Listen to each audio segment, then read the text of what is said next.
Asempa FM 94.7. All talk, all day. Obi any braba.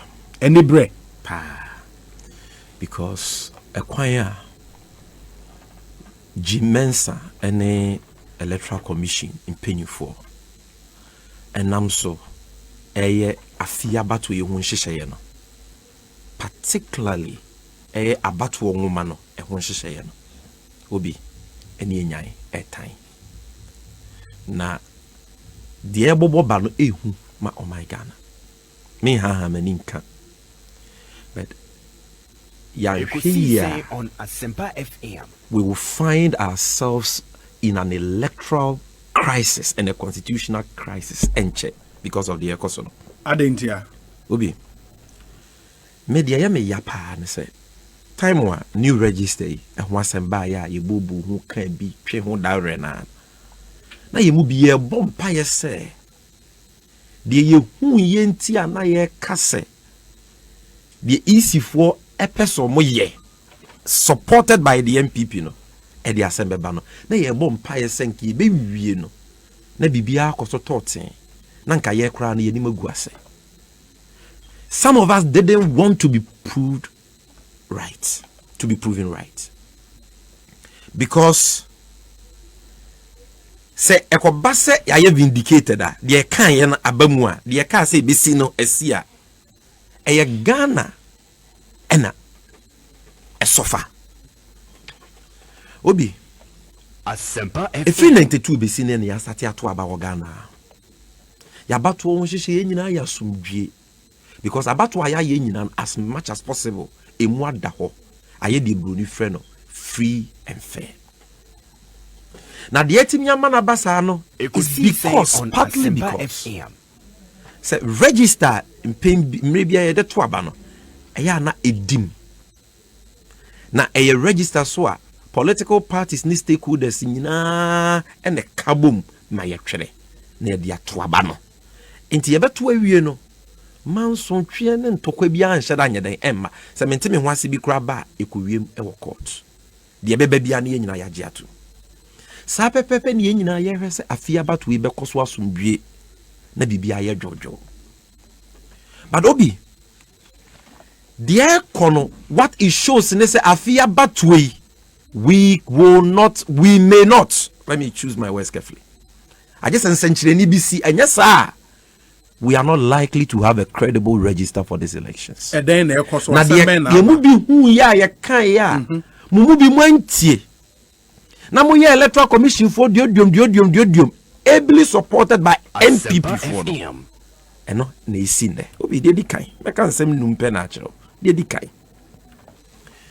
ya twere de awie ana obi meboa isi for so mo ye register mo dwuma enche ye kra no mbebo ya mane 18th ya so maybe to mo bebie register nim at police station bia na wa wo twere udin bia no wakwa akohwe se udin ene wo voters ID card unfo nyini bibia ye dan ewu eno ne ye frɛ no voter exhibition yes ye beto aba bia ye dan ye enye mre di kan ya ye afo bi yanko tinkote a efie de ya madwi Ablekuma Central isi mpanyimfo akwa dem omo district office san so printed cards foforo se omo ko chama voters bi mote no wan the video na by no aye boy video no wa ha Friday a video akọ viral electoral commission for aye ho pre statement and open to them kaba of Ablekuma Central isi office aye printing new voters ID cards obi before that no na ye MP wa down for honorable Erikopoku so afrey mu bia ka chen say district esunafo south ya ye registration ni nyina wi a onumpo de ne de ne start exhibition Asempa FM isifo won district san so free nipa binum say omo mram fa omo card na omo register ye no omo ko say lie wiem anadwo anopa enya ye no omo fa mra na omo beje card foforo bi ko omo print foforo am omo na ye adwemu na say ebetimi abaza enti Ablekuma de ne ba ya and I'll forward the video to you right away. You video evidence say your print card. They say, hey, ebin si Ghana bako semuda. Say be ye dintwere wie. Ye boa ye ho aba be ye exhibition na exhibition fiti ase. na the easy for kwa shut them one na baby print cars yeah press conference the video ne babontia and pay na easy for I issue statement umre ni ntimi nka na ma say me kan statement by no ma issue a dey no mo ka omo say oh yeah di ntwere no efidie na ye de ye no na bebre omo code ya de kro enti cars na ye de ma nipa omo betwere omo din bebre no duplicates and triplicates say card ye the card ama obi ye the card ama mesa ye the card ama Sammy Gyamfi but voters ID number no pe oyitima ze et said nipa mienu akọ bi account or Barclays Bank ni ama omu nyina one account number. It is not supposed to happen. Yes. Because it is a biometric database system. Machine bia will code aye de configure. Police station bia will code. It is sit day and a BB set me easy for omo statement or omo admission. Na ekoba ne sa no card na ye de ama nipa bebre wo ho a because of say eye duplicates and triplicates intino. Cars na nya papa omu ntimi fa nto aba. Enti ye pese ye print your card ne foforo easy for asa na me narrating the pepepe you na ye sanso check card ne den. Oh Obi, unfortunately you don't have it. Let me give it to you so that at least you can follow. Na shop from before you man. Okay. Na so you can forward it to your number. Oh, okay, no problem. Na ye sanso ko check card no e de ma wo mu biem.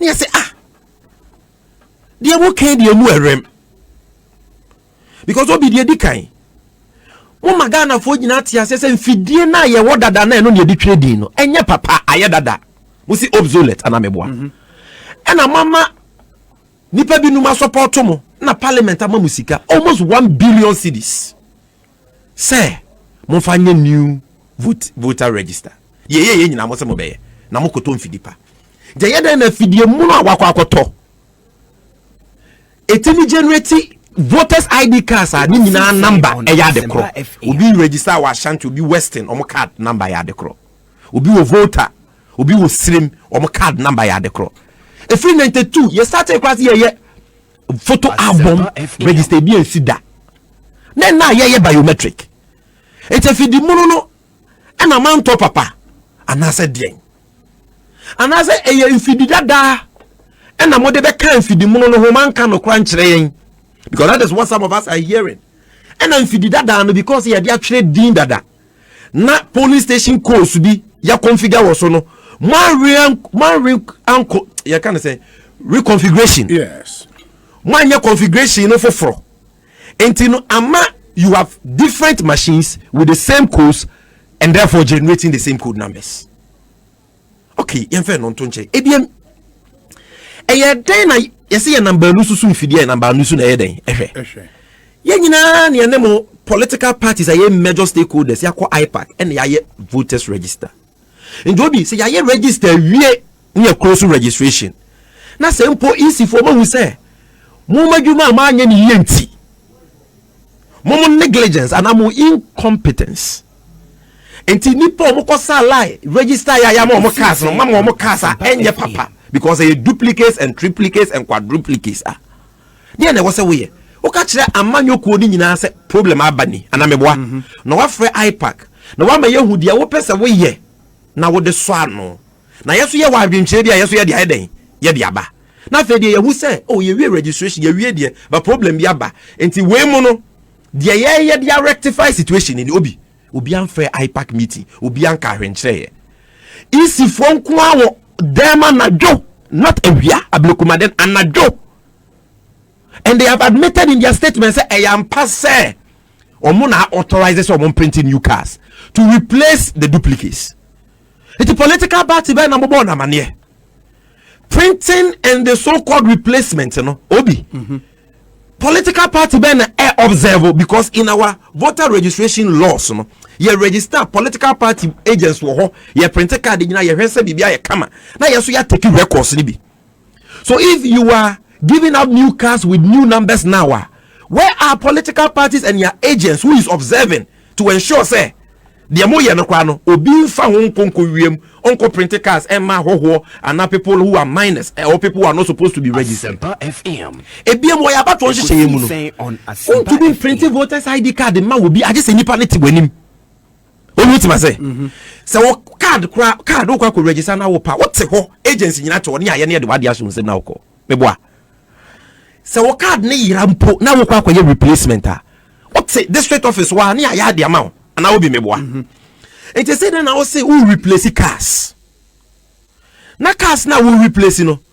Omo you affected no are not there and you are printing it in your office in the thousands. Say me print here we akwakoche. Political party ni bia ni ho. They will say the card they duplicate ni ho. And you are printing this behind closed doors. Ye chewa. Say, I am entreating political parties to bring their representatives when this has been going on for weeks. So be ye pesa ye be who the government of the situation of the problem. Nipa do say na affected. Obi check a list no mo ankasa publishing constituencies. And it me say my lawyer mess answer no. Enkwa omo ye affected by this problem. 100. I have checked them one by one. Oma number be kind 100. In Greater Accra alone, 21 constituencies out of 34. In Central Region, dozens of constituencies. Central 1, 2, 3, 4, 5, 6, 7, 8, 9, 10, 11, 12, 13. I think 14 constituencies. Yes. Then Greater Accra about 21. Yes. Now, Obi. Volta the air 4. Eastern Region, Ashanti, Western North, Ahafo, Bono East. Now, Obi, serious now. Maya yem no. In some in some constituencies nipa nko omo card omo register we say card the easy for them ma omo no enye papa not because of omo fault but easy incompetence no ma dia generate cars ani nyina number ye pe no e be 2453 mukwijo one area pe data way free duplicate list nungwa ya anka muamu data na ya data enti uko constituency bit say Jabs preparatory school nungwa polling station is forcing the panko mo affected by duplicate cars na 875 one polling station so virtually everybody there e was say but how do we believe these numbers?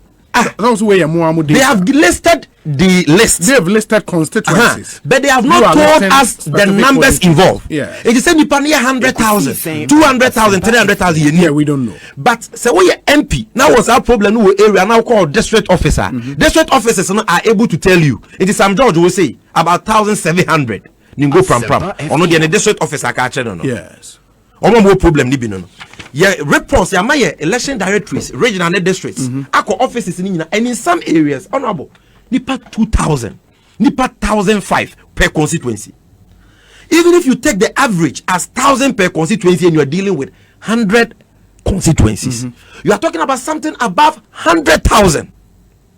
If in a constituency, over 1,000, 2,000 people stand to be disenfranchised by no fault of theirs. Yeah, the card among a card nenye papa. And what be the only woman no. What said them? On can't share political parties say you na yan to adwene ne yan solve. What say we print cards ne for from more political party agency ni wa ye observe wa say ampa. The oh ye no thought because you complain say e binum kro man register during the main registration under the guise of this so-called replacement of duplicate cars or more printing new cars for them. I know mumu all that yes. Then ye nyina ye ni wo ye nusumu. Omo ye affected no be say awotie say we are affected how do you know easy for my number involved total number omo ma ye the names of the people involved so that because obi a register ne form 1A ni din ni telephone number ye den e wo so enti ka mo person mo solve crowd without political parties all you do is that by system failure and incompetence no whether they will admit it or not no e be nipa 100,000 and 150 but cars are the man no fall within this problem of duplicates and triplicates. Inti muntimi mfa nto aba. Inti mumra ne enye foforo. Inti mumra benje foforo. Obi enye sa ne ye no. But is that not what they are doing? No. Say publishing names, sir. It doesn't mean say they are doing something on tour. There are thousands and thousands. Yeah, exhibition. And 8 days. Now what you back on? Yes. 8 days no quite a problem because your exhibition will come out with 8 days da. Charlotte say pencil a limited registration keke 21 days in a year exhibition. But I know not short code be anywhere bit me. Afarijan pencil. Now there is a short code. You can sit in the comfort of scam. Me baso. How is it a scam? Obi a scam. Me person me tutu asem natara. Na what for 8 days. Afarijan pencil ye new register my 11 days. 8 days. 5 days you call. I got 3 days. Now it's 3 days when I find thousands of people over that been a announcement. I'm a who say I am affected into the card for. Na campese kroma kwa exhibition ni bi. This is just one issue. Look at the magnitude of it. Thousands of people are affected by duplicate cars are ECD ama wo mo. Enam ahopepre ni afutu aye dem o mo mantie. Eni adwuma o mu niminti no. I wouldn't say it's deliberate, but this is the problem. And it is widespread across the regions. Ye more political parties are man yes a crime men so ni solve. Omwa di omo pressure omo office air printing new cars without the involvement of agents. And we need the because ABC that say easy for printed cars about agency in the thousands. Omo ya affected no so there has not been any publication for you to know say I'm affected into being corner rectify mame. No no be. Yet ya easy for so omo ye. You can say Kaja producers on my emre na program ne so many hours na because we hu here pa obi it's about our elections. Sammy yena wrap me up mami. Sisia na me start menya sa. Sisia na me start. Sammy o start ya che yena wrap me up. Sisia na me start. Obi dia to so biem. Obi dia to so biem. Asempa FM. Yenim say ye voter exhibition. Yes.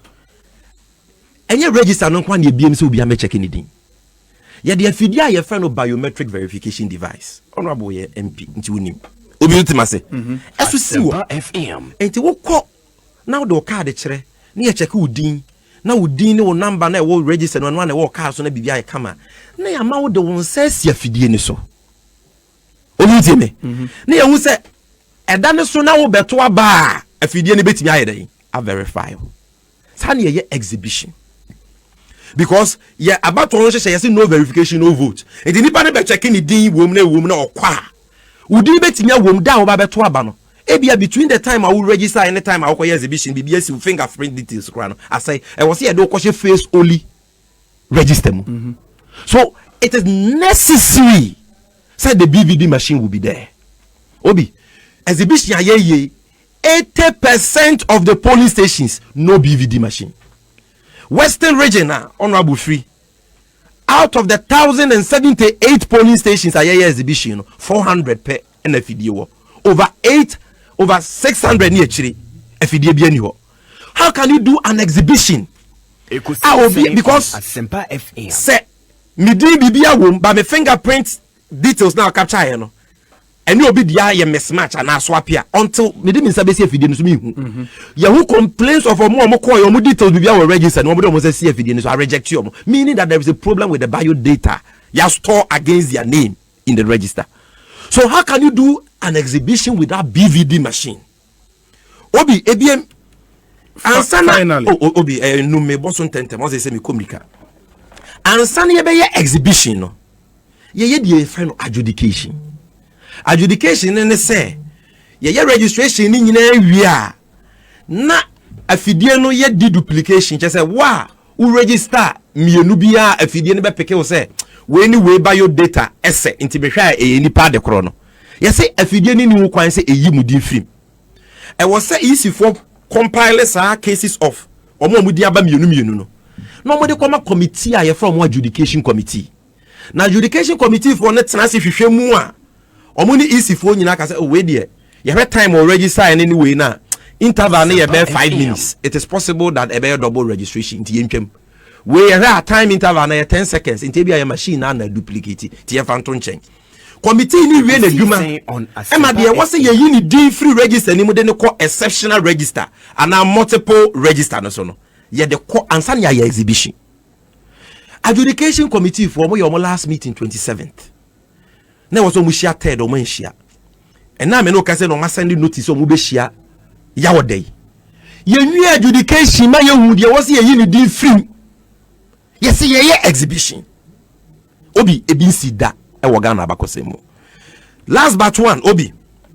Nipa omu din ni register ni mo register omu kita omu card na ya me ya send na ye any time. Ye be san be biem. Honorable exhibition bia ye because ye nim say challenges be den ebeba. That is why ye exhibition so that we can solve the exhibition. But normally, challenges, isolated. It is not the normal situation to work on. There nipa be num nipa be dubi.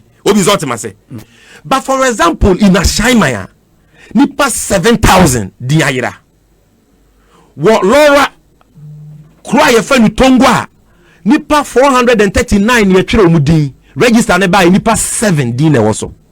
As 7,000 figures ne we are munya free. First day the register by nipa 21,000 din. Say ye registration we are agents were print house no. The we are isi class wa publish constituency bia de do mo ye. Have a provincial register about for exhibition a less 21,000. And no best sign the cast mo ye from so first register na papa. Second one so buy a less 7,000. Tongo ya make ye wo lorai nipa 437 e twiro mudi register by nipa 7 din na was so 432 ni wo binduri you have about 99%. You see obi it's a time wa I have brought you all your original reports from our election directors where in some constituencies dia ayirano 80%, 90%, 70%, and it is in every region. And in about 80% of constituencies. My final issue near then. Obi. Nipa ba ko te say bia meme Sammy Gyamfi and na me polling station na me register ya. Na nipa be apem na wo ha. Na ye de men kwa me picture ma nipa apem ni nyina. Can you imagine? Eastern region, central region, you go picture mismatch no ho. Say be ma picture de ama by no de wo ho. E normal. But me chow the seriousness of these anomalies, it is not the normal anomalies we encounter during exhibition.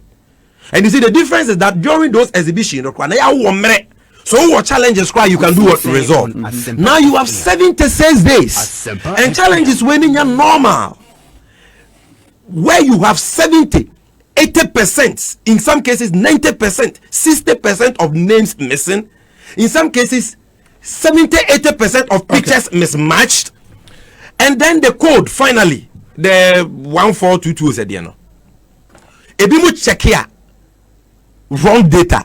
Ebi ya will be there na aba na oba there. Ebi ya na nipa na ebema. The what check is one who say bibi aye correct no. Obe ko ni voter the police station ankasa no. Na different information na. And that is why yesterday we cautioned the say and rely on the app. Go to your center and check the register. So be the make data to I think your points are well. I'm just concluding. I need to make some calls here. I'm making some demands. Some demands. Wait. Let me make this concluding demands. You would have the time to do that. Just 5 seconds. Tobo. May I sign it out? Do that briefly. This voter exhibition exercise must be overhauled. I will say jai. Na isi every emergency IPAC meeting. No problem aba. You see cars and the amount for the it has to be solved because we have 76 days. Point well. Either than that we are heading for a major electoral and constitutional crisis.